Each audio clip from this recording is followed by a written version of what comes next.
भाई काल्हे से न भाई काल्हे से न भाई काल्हे से न लौकी रे मते मगना लौकी रे। रिकॉर्डिंग बाय हमारा म्यूजिक दरभंगा। काल्हे से न लौकी रे मते मगना लौकी रे। भाई काल्हे से ए भाई काल्हे से ए भाई काल्हे से न लौकी रे मते मगना बिलौकी रे।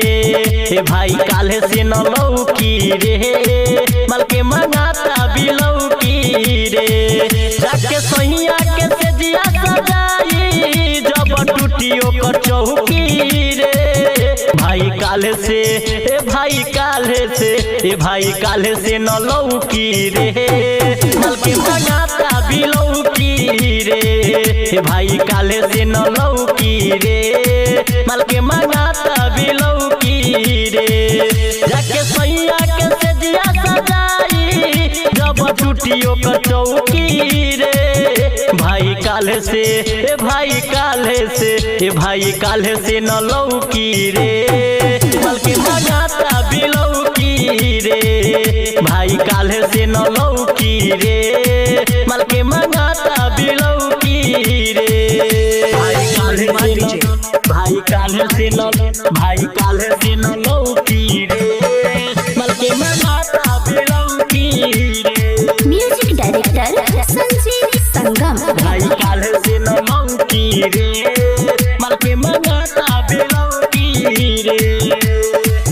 याद आवे मिलल का छवानी में हो अब डरुए हो जाइब जवानी में हो। अब केकरा से हम बतियाइब मिले केकरा से अब हम जाई मिले केकरा से अब हम जाई। केकरा के देखी के जवानी अब हमर भौंकी रे। भाई काल्हे से ए भाई काल्हे से ए भाई काल्हे से न लौकी रे मलके मंगाता बिलौकी रे।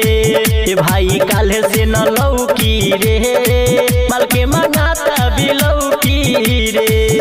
भाई काल्हे से न भाई काल्हे से न भाई काल्हे से न लौकी रे मलके मंगाता बिलौकी रे। मिक्स बाय संजीव संगम। भाई काल्हे से न लौकी रे मलके मंगाता बिलौकी रे।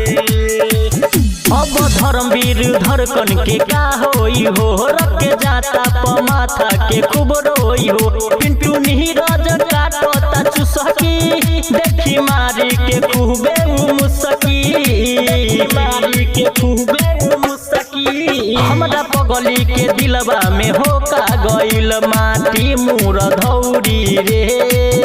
भाई काल्हे से ए भाई काल्हे से ए भाई काल्हे से न लौकी रे मलके मंगाता बिलौकी रे। ए भाई काल्हे से न लौकी रे मलके मंगाता बिलौकी रे।